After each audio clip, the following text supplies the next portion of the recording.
Welcome to the Reese Report. I'm Andrew Reese, and I'm very excited today as I start a new show with my friend Tony Barbosa. Yes, I've been waiting a long time to do a wrestling show, and I have someone who can actually do this with me, which is great. This is our first episode. Now we're going to do Dynamite from Wednesday, and we're going to do Rampage from Friday. Tony Barbosa is someone who's not really on Facebook, so we're just going to tell you that he's here. And if you want to talk to him, contact us after we post this video. Comment, say what you want to say about the show. That's what this video is for. Like and subscribe. Let us know what you think, and we'll comment back, or at least I'll comment back.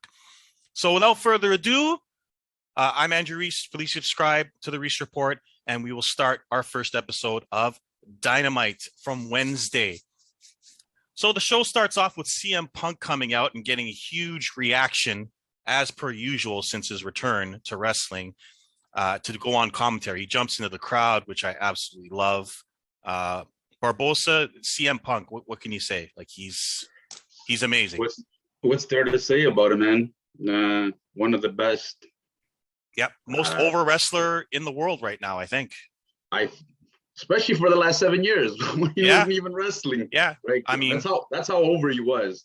Yeah, he's a guy that I've watched since his ROH days. So going back, I would say 2006, something like that. Yeah, he's always been great worker and always been great on the mic. So that's why CM Punk, as almost every wrestling fan knows, like your typical wrestling fan knows, the pipe bomb promo. Yep. That's what he's basically known for. Yeah. If you didn't know before that, I recommend YouTube him and see his work, especially in ROH. Yeah. Great promos, always. Yep. And he did the Colt Cabana podcast, and that got him chanting his name for 7 years and wanting him to be coming back. So he's great. He knows the wrestling business. He knows what he's doing, and he's having a great time right now. But we'll get into why he was on commentary later in the show. Yes. First match, you want to talk about somebody who was completely and utterly misused in WWE? Adam Cole, baby! Because that's all you hear when this guy comes out. He's so over with an audience that,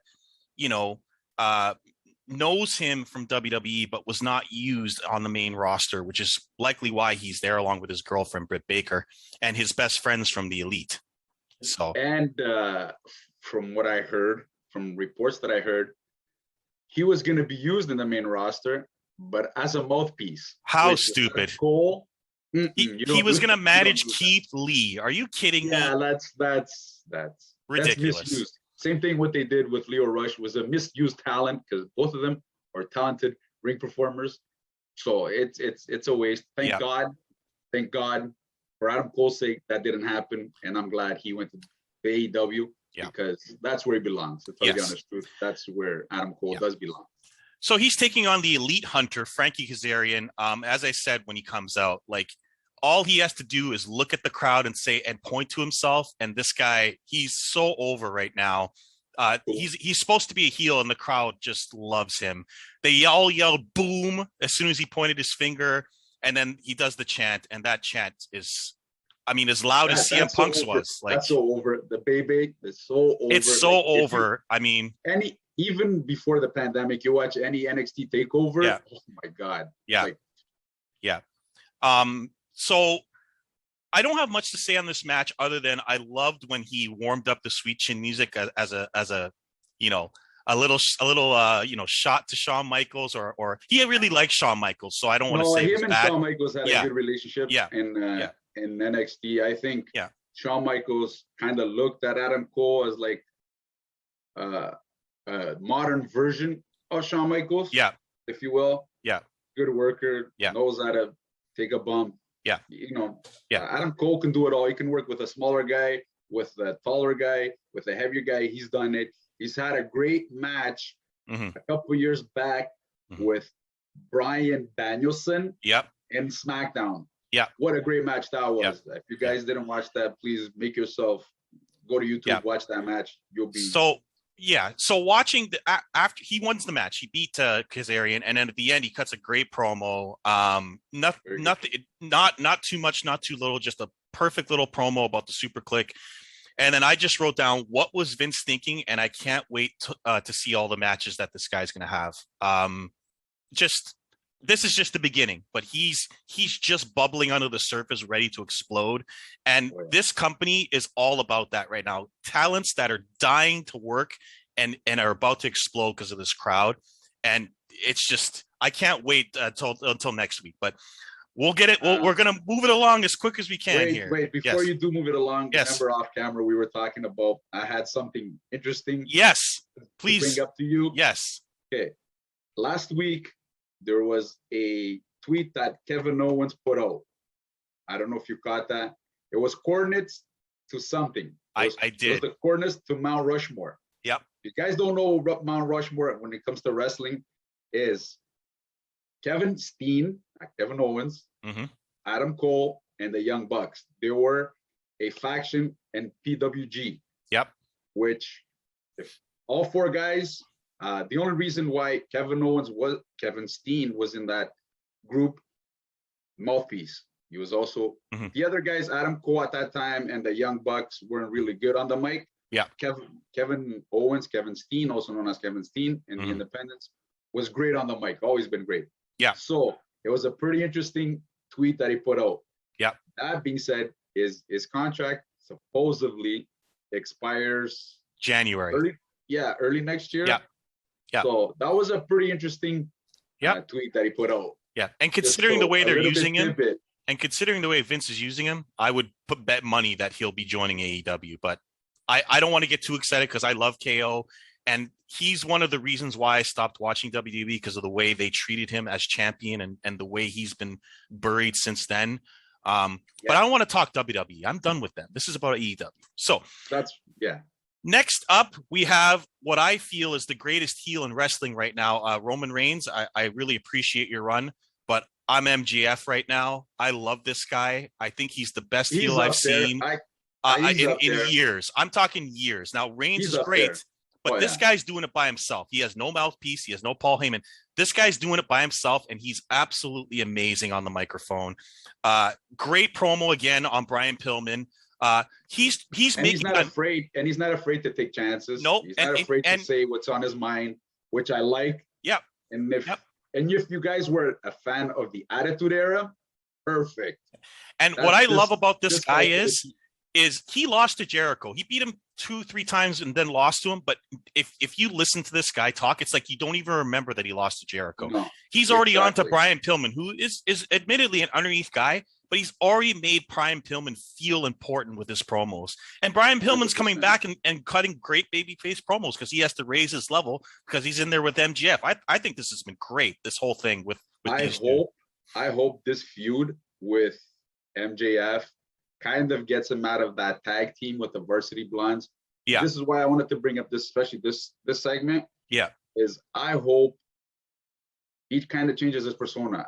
I hope this feud leads him to a heel turn.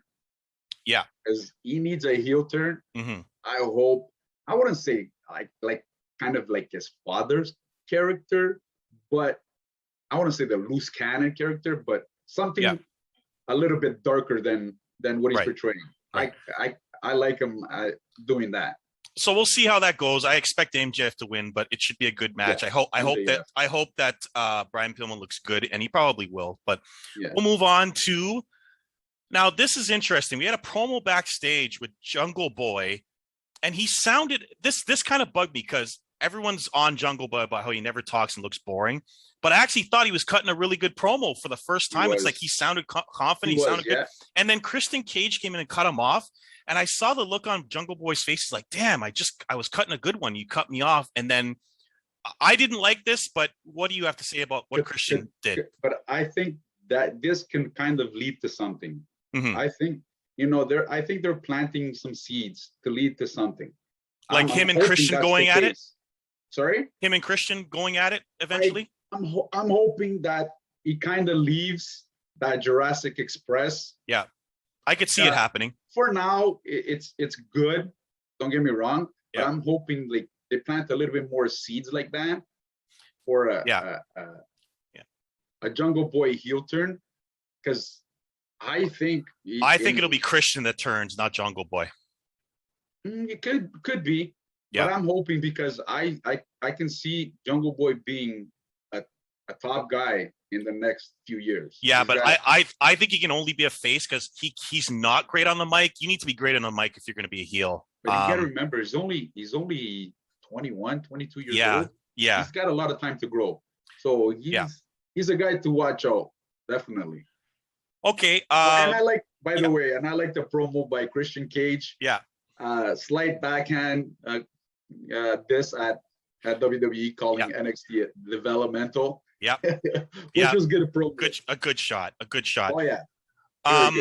Not much to say about the next match. We have FTR versus Dante Martin and Matt Seidel. The only thing I want to say about this match is FTR are great old school heels, like from 80s style, like 80. Like they did a spot where they did the full Nelson and they held the ropes and the guy was like grabbing the arm. The ref couldn't see. Very old school spot where they're trying to cheat to win. I thought that was nice. And Dante Martin is just an amazing athlete. This guy can jump like 70 feet in the air, it feels like, and he takes great bumps. But other than that, they won.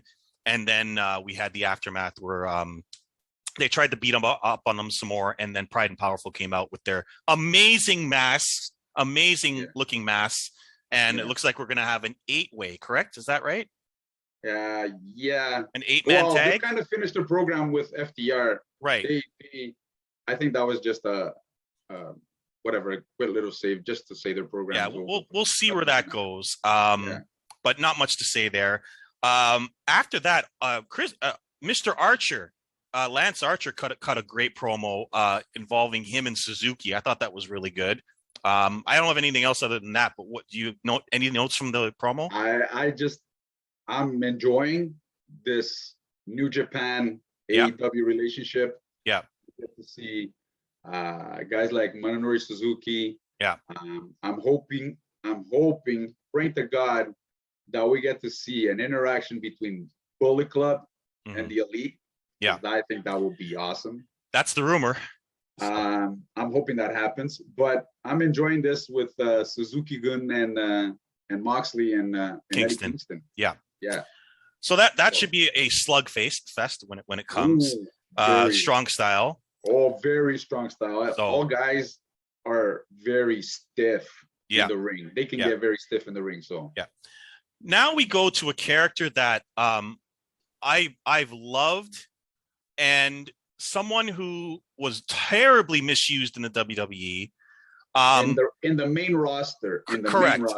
They wouldn't let him play his character. They wouldn't let him wrestle. It was just another NXT casualty. I think he needs work in the ring, but I love his character. I love his entrance and presentation so far. But this segment was great. Malachi Black comes out, and he just such a great entrance, just a great presentation. He cuts a great promo, a really good promo, if you want to say great. And then the proper use of a celebrity. Rosario Dawson, he just looks at Rosario Dawson as the Nightmare Family logo, points out to her, goes out, and here comes Mr. Red Suit. I'm not sure about the red suit, but here comes Cody Rhodes. She jumps on the guy's back, which I think was a little too far, but a little bit too far, because you don't want to make him look like a girl's trying to, hold him down. So Cody comes out, and it's just an amazing brawl here. They fight into the stands, up into the arena. And this is how you build. And another thing, this is how you build a feud. Yep. This is how you build a very good feud.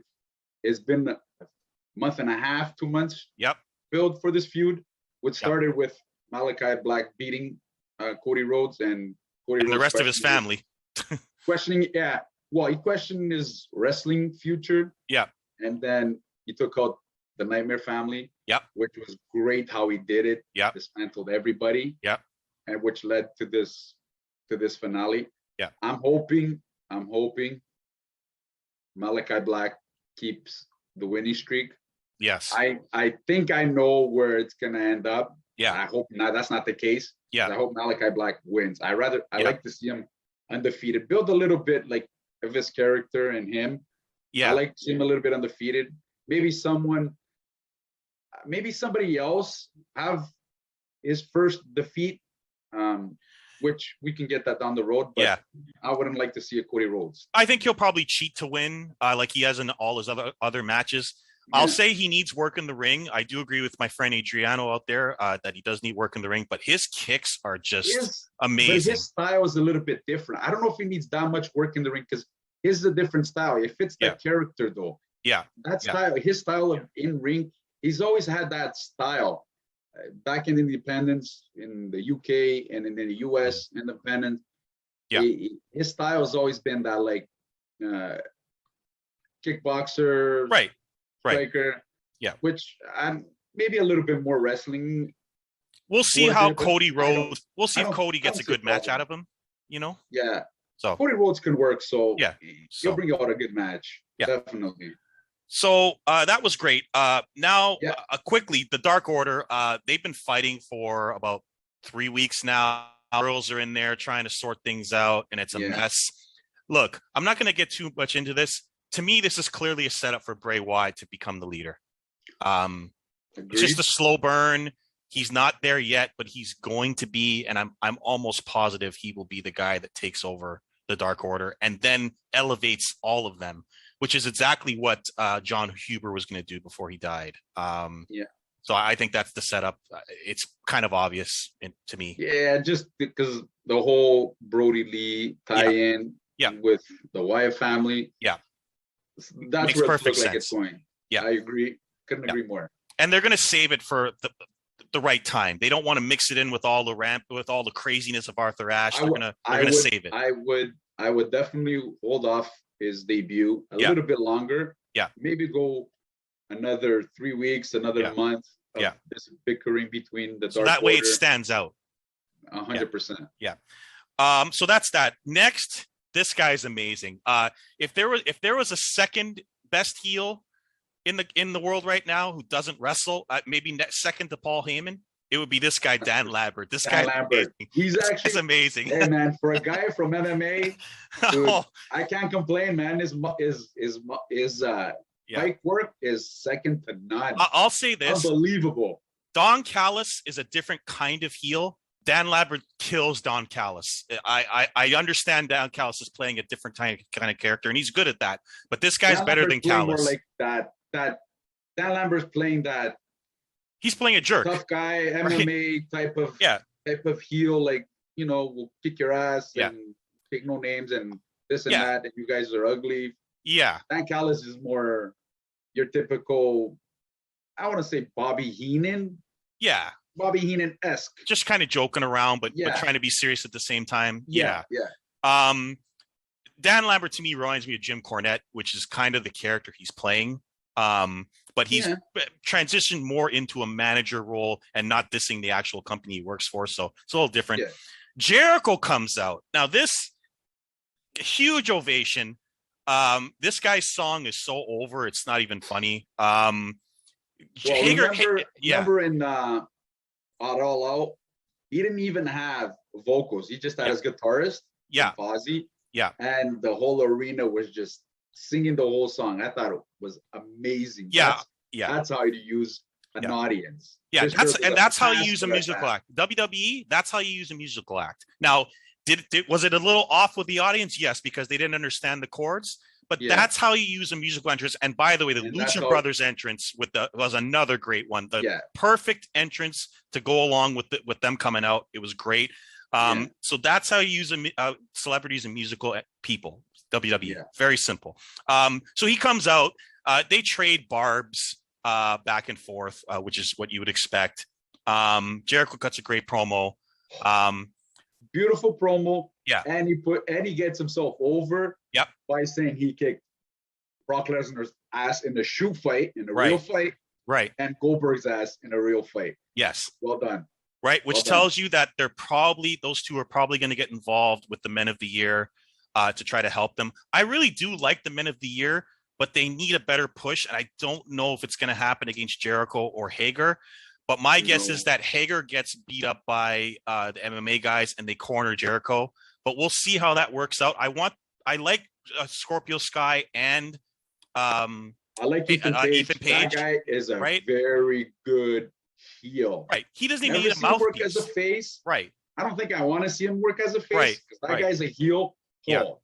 Second to none. I like those guys. Heel. They need a push, and maybe they get a victory here to push them ahead. So we'll see how that works out. But I did like that segment as well. Yeah. This was the most surprising thing to me that happened was next. Billy Gunn. I was blown away by this promo. He cut an amazing promo, like talking about how they're undefeated. All three different teams are undefeated and they're getting no attention. He sounded great here. I couldn't believe how good he sounded. Him and his sons, the Gun Club. Like I looked at Billy Gunn as always the guy who was after Road Dogg when they cut their promo at the beginning of the match, but he sounded great here. I was. They made me want to watch the Gun Club, which I had no interest in before. So again, this show was full of great promos, and this was just one of them. So, I have no. We go to the ladies' match, Jade versus Layla. I have not much to say about this. Jade looks great, but this is a really bad match. The women's division in the AEW needs work. We'll get to that on Rampage, but what do you have to say about this? Was bad. Jade, I see if like Jade Cargill is definitely somebody that needs to be in the main event. I wouldn't say I would hold it back a little bit. She's green though, like she's really green. She's a little bit green, but she will be a main event player. That's for sure. She needs some work for sure. Got the look, man. We'll get into how that can happen. We'll get into how that can happen. Yeah. Maybe physique-wise compared to China. Yeah. Right? Yeah. So she's definitely got a bright future. And she's young. And so she got a lot of time to grow. Yeah. That's all I got to say about that match. Now, I apologize for messing up his name. I'm just going to say El Idolo because I can't say his whole name yet. Andrade El Idolo. Andrade El Idolo. Okay, I always mess it up. But I really, really like this guy in WWE, and I thought he was underused, underpushed. He had an okay match with Pac. It was kind of messy, but I liked most of it other than a couple of messed up spots. Yeah. But to me, this was his best promo. I thought he sounded really good here. They used the subtitles, but I understood what he was saying without the subtitles. Yeah. And he has a nice presence about him. He's kind of getting lost in the shuffle a little bit, but I like him a lot. I just think maybe if Ric Flair comes in, although that may not happen now based on what I've heard, I think he was going to be the mouthpiece, but that may not happen. So he's going to need to cut his own promos. I thought this was a pretty good promo from him. Well, they're kind of the way his character is developing is more of a modern day Ric Flair. Yeah. So which is I'm interested to see where this is going to go. Yeah. Where he's going to go with his character. Yeah. Yeah. Slow burn for him, big time. A lot like Malachi Black. So there's a lot of great talent on the show, and man, it's tough to fit it all in, but it feels like the Attitude Era where even the mid card's over. I like these little. They're perfect. These little 1 minute spots where you can build their character, and like you said, for that time period, for that little minute, he built himself pretty good. I thought he did a pretty good job. Pre-tape promos are underrated. Let me tell you. 100%. I agree. And I miss these in WWE. I miss them. WWF, Attitude Era. That's what we're known for. Yeah, because it hides your weaknesses. Like if he screws up, you never know it. And so they're underrated. And they were used perfectly on this show to build up next week. But now we find out why Punk was on commentary. I don't really have much to say about Punk on commentary. He was just doing his thing and saying a little bit here and there. But he confronts Taz confronts him, which I guess we should have expected, and talks about him taking his job, which makes perfect sense in the storyline. And you know what's coming, right? So Punk gets up, and then he's attacked by Hobbs, and they put him through a table. But boy, oh boy, I don't know. Punk is a very trusting man because Hobbs is pretty green, and he hit him. He put him in the wrong spot of that table. I hope he's okay, but he landed on the lip of the table. So I hope he's okay. But it sets up a match for them next week on Dynamite. But Punk mentioned before in a bunch of interviews that he was one of the guys that he wanted to work with. Yeah. I think the whole team Taz, he mentioned the whole team Taz that he wanted to work with. Yeah. Especially Hobbs. And I think him and Ricky Starks can have an amazing feud. Yeah. Ricky Starks to me is like, this guy, future star. He's great. Right below MGF. Right below MGF. Great promo. Great worker. I think that's Punk's next major. Punk's this major guy's gonna opponent. be a superstar. This guy, they have a diamond in the rough. Yeah. Oh, that's for sure. Yeah. This guy's he's got it all. I think Punk wants to work with him, and when they do, the promos will be great. So and it'll be a good match too. Yeah. But I think in between that, we're gonna get an interaction with Brian Cage and Punk. Yep. Brian Cage kind of needs a little bit of a rub from somebody like that. Yeah. Yeah. Because even him, he's being lost in the shuffle. Yeah. Which is. I don't think they know what to do with Cage. No. Right. You had to build him in like a Brock Lesnar type of character, man. Just look at the guy, man. He's green though. He's a little green and he's not great on the mic. And I think that's why he got put with Taz. And then his wife went out and made some stupid comments. So he might be in the doghouse now. So kind of slowed him a little bit. So they're going to focus on Hobbs. They're going to focus on Starks, which is the right thing to do right now. Yeah. Now we go to Shawn Spears against Darby Allin. Good little feud. This was Darby getting his win back from when AEW first started. Little feud. I've been disappointed in Spears. I really thought that he would be more over or better, and they've kind of knocked him down to a chairman who's the fifth guy on the pinnacle. This was a match to get Darby back, his heat back after losing to Punk. Darby's speed, I can't remember someone this fast that I've ever watched in a wrestling ring, and I've been watching a long time, like maybe 30 Mysterio. years. Maybe Mysterio when he Bryan. was before he was hurt. But this guy, when he does that shoulder block, it's so fast, and it looks like he's killing the guy when he hits it. It's now his setup. Right. It's his setup for the coffin drop. Yep. It's now his setup for the coffin drop, which is perfect because he just rolls him back in the ring and does it. So that's what happened. He hit him with the shoulder block, hit him with the coffin drop, and that was the match. This is all a setup for the feud of FTR with Tully Blanchard against Sting and Darby Allin. That's all it was. Correct. Just a little build of a feud. Yep. So FTR comes out. They attack Sting. And they actually during the match they wiped off Darby's face paint, and then they came out and they wiped off Sting's face paint to set up the angle. So I thought that was good. I thought that was good. I'm hoping they kind of bring that up and they take it somewhere with that. I'm hoping. Yeah, I think it was like a disrespect thing for them. So hopefully to make it more personal. Hopefully they'll use that on an angle. So we'll see where that goes. Yeah. Then we go to Daniel Bryan coming out with his half rip-off WWE theme. They didn't want to pay for the Europe music, which would have been great. But I'll take this theme. I hope they change it, but it's all right for now. He comes out almost immediately after that. Callis comes out and starts ripping on Bryan. Callis is great. He knows how to cut a promo. Sometimes it's too comedic. Sometimes it's good. Omega comes out behind him, and Bryan basically just says, "I'm not here to talk to you. I'm here to talk to Omega," and basically does his WWE promo, asking him yes or no for the match. What I found interesting was he said this is not about the title right now. So this is not going to be a title match. Which I like because because I am hoping the title does stay on Omega a little bit long. It all has to do, and this is how you build a feud. Okay, this is how you build a program. Yeah, Adam Page, what they're doing with Adam Page and Kenny Omega. WWF or WWE, take a note. This is how you build a program. 2 years. 2 years they've been building this. So, and Page, the only reason he may not have gotten the titles because he wanted time off to be with his newborn child. When he comes back, he's gonna get the biggest pop you're ever gonna imagine. And when he does, it'll probably be immediately to go after Omega, and that's when you do the title switch. Or because it's not going to be Bryan first.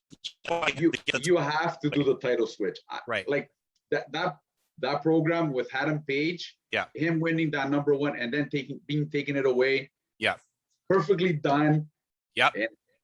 And he has to win the title. Then you help Page rise to his level by putting him in the ring against Bryan, in the ring against Wyatt, in the ring against Punk. All these wrestlers that he can help raise his level and make him even bigger. It's perfect, but it'll wait a little bit until Omega's vulnerable. This Bryan Omega match doesn't need to have the title. I'm glad they took the title out of it. It's just a match between the best in the world versus the best in the world, or what they think is the best in the world, because Punk's also the best in the world. So you got three best in the worlds going at it. So, but like you said, you don't need the title in this match. You just let them go and just watch. Just the names alone. Yeah, it's a dream match. It's a dream match. Yeah. So I can't wait to see that match. It's going to be amazing on Dynamite. So that's all you really got to say. He said yes, and that was the end of it. So really good. Nothing too jokey. They were serious. Callis did his shtick, and Omega sat there very serious, didn't joke around. I like that, and just said yes, and that's perfect. Doesn't have to be any more than that. No joking around. I like that they didn't come out with the Young Bucks. There was no clowning around, no comedy. It was serious, and it was perfect. So I'm happy with that. Now, I'm gonna say this, and not too many people are gonna agree. In my opinion, Miro was better in AEW than he was in WWE. Now, 100%. His character is so much better. Now, if you want to say he's the same, so much better. If you want to say there are parts of him that are the same, okay. But to me, he cuts a way better promo in AEW. And now that he has a clear character and not some video game guy, the Redeemer, and he talks about his wife being on the bottom, and it's so good. Like every promo, it's great. The God's champion, or the champion of God. Yep, I fight for the guy above and my wife below. It was so great. Great line. And we'll get to Miro when we speak about Rampage. We'll get to Miro. His promos are great. That's all I want to say. And I think he's 100%. The perfect TNT champion. And we'll get to what's going to happen with the title on Rampage. To someone I've been very disappointed with since coming over, someone that I'm surprised is not as good as he should be, and that's Matt Hardy. The broken character didn't work. They tried the Four Faces of Hardy. It didn't work. Then they tried just Matt Hardy. It didn't work. Now they've got the HFO, which is probably the worst faction. Well, second worst faction to QT's faction in AEW. It's just not working. He cuts a really bad promo and talks about Orange Cassidy. They're going to have a feud. Orange Cassidy's going to win the feud. His level has dropped since the fans have left, and he's not as prominent now because they've brought in more talent. And so Orange Cassidy's going to get a win, and Matt Hardy's going to get pissed. And I don't know how much longer the HFO is going to last. I don't have much to say about that faction either. Yeah. Whatever. They're just there. Just a disappointment. Matt Hardy was supposed to be the broken Matt Hardy. It hasn't worked out, and there were no fans, and that really hurt his chances of getting over. He's near the end anyway. Now we go to Adriano's most hated wrestler, Jon Moxley, and his strong style with Eddie Kingston against 2.0 guys that already in a matter of 1 week. 2.0, like misused. In 3 weeks, these guys are doing way more and have been way better than they ever were in WWE. Again, misused. We're going to say this a lot because there's going to be a lot of talent here that was misused. We can go on forever. They've been interrupting matches and they've been very good. They've even cut good promos backstage. Eddie Kingston, very funny guys.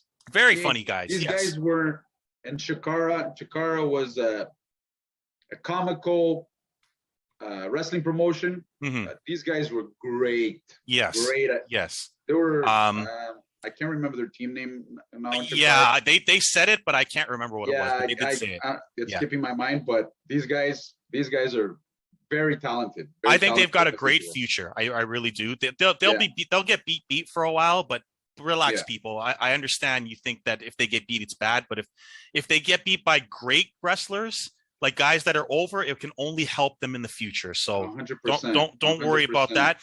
Eddie Kingston is incredibly over. I was a little disappointed he didn't beat Miro, and now we're gonna get into it on Rampage how they're switching angles on that. I kind of want him to get away from Mox, and I kind of want Mox to get away from Kingston, but they have a little more thing to go. Eddie's so over. He's so over, Eddie Kingston.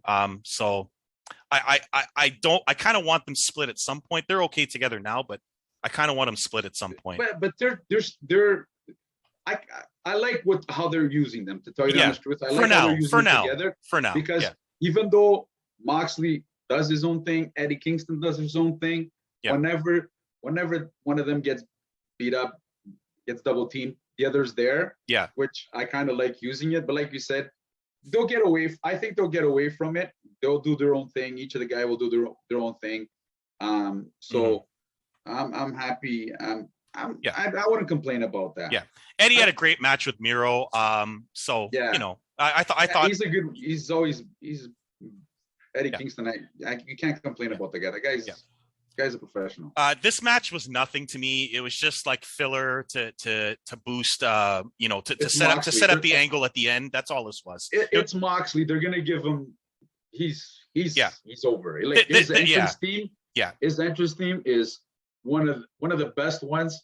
It fits him. Yeah. It's one of the best. I'm glad they changed the song to this one, because it fits his character. To me, this version of Moxley is way better than anything he was in WWE. I think he cuts a way better promo. He's more serious. He's more confident. I would agree that maybe his wrestling is not the greatest, or it's the same as it was. But to me, this version of him is way better. It's more in WWE. His more was he was comedy. They treated him like a comedy guy. His wrestling was wrestling, right? It wasn't strong style. Wrestler. Right. Here, he's more of a brawler. If you like, his character's more of a brawler, is more of whatever. Beat you any way you can. Right. Beat you any way you can. Right. So I'm not too with Moxley. I like his character. I like the way his appearances in the ring. I don't complain. He's that guy, regardless, even in WWE, he was always good. Yeah. Obviously, his character now is way better than what they had, especially the last character in WWE. It wasn't good. No, it wasn't good. They turned him heel, and then he did the thing with Roman when he had the illness, and so it wasn't good. Yeah. So this whole thing was set up to have Suzuki come out to his entrance, which of course was for the fans and was amazing. Great song, comes out, and they just start brawling. Lance Archer joins him to help out, and they just have a big brouhaha at the end. That the show basically ends with them brawling, and that sets up their match for next week as well. So I'm excited. Oh, Suzuki Gun versus Moxley and Eddie Kingston. Oh my God! If you love what a brawl. If you love brawl and wrestling, watch that match. Yeah, it's going to be a brawl, and I'm not so sure, and I'm not even sure who's going over. Like it's. You know, it's up in the air. This is where I'm also having a little bit of with this whole the New Japan and AEW wrestlers coming in. Yeah, Moxley was at All Out when beat. Sorry, not All Out. The week before All Out. Yeah, he beat Kojima. Yes, Kojima. Yeah. Exactly. Another legend. Amazing match. Right. And at All Out, he beat Suzuki. So I'm okay. I understand you want to build. You know, it's in your territory or your company. But I would like to see at least a win by one of those guys from New Japan. I would like to see Suzuki Gun get the win on this one. Hopefully, it is Minoru Suzuki getting the win.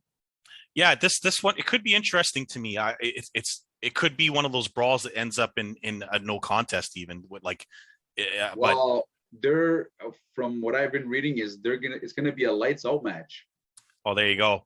So they're gonna figure out a way. I think with the Suzuki, because he's so high profile, they might be willing to maybe have Archer take the pin, because remember Archer's an AEW guy, so they can find a way to put them over, right? Archer's also he's the champion, Japan US champion, right? So they could do this, but it's tough because Kingston and Moxley are so over. It's a tough call. At least it's interesting. You don't know unless the Fallout guy is going to be Eddie Kingston. Yeah, right. Because Moxley rarely gets pinned, so that's true. And they're building him as this guy, right? So. Right. So that's Dynamite, guys. We're gonna be back for Rampage. We're gonna be talking about Rampage next. But that's Dynamite, a really good show in my opinion. What do you think, Barbosa? Very good show. Yeah. Can't come. Like you said, there's only maybe a segment or two that you can say, man. Yeah. But very good show. Yeah. Good setup for next week. Very good when the last week's show and this week's show beat Raw in ratings. So yeah, you got to be doing something right. Yes, as Mick Foley said, we have a problem, and he's right. 100%. 100%. But we'll get into that more on Rampage when we have a little more time to talk. But yeah, until then, I'm AndrEW. This is Tony Barbosa. We will see you on Rampage on our next Reese Report. Thanks for joining us. Thank you, guys.